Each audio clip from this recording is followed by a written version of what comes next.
कांग्रेस में शमूलियत अख्तियार की है। दिल्ली में पार्टी के कई सीनियर लीडरान की मौजूदगी में चौधरी लाल सिंह ने कांग्रेस का हाथ थामा।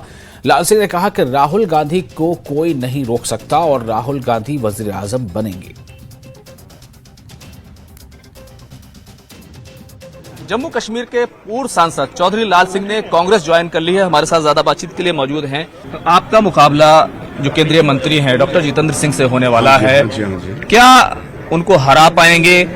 आप स्वास्थ्य मंत्री रहे। वो क्या बहुत बड़े शान है क्या? मुझे हराना, मुझको उसको हटाना मेरे लिए मुश्किल है क्या? उससे बड़े चमन लाल जी से बड़े हैं क्या? जानते हो आप लोग, चमन लाल डिफेंस मिनिस्टर थे इस देश के, और जब चमन लाल साहब और सबसे संजीदा पढ़े लिखे क्वालिफाइड आदमी और समझदार और 50-60 साल के पॉलिटिशियन, हराया लाल सिंह ने नहीं।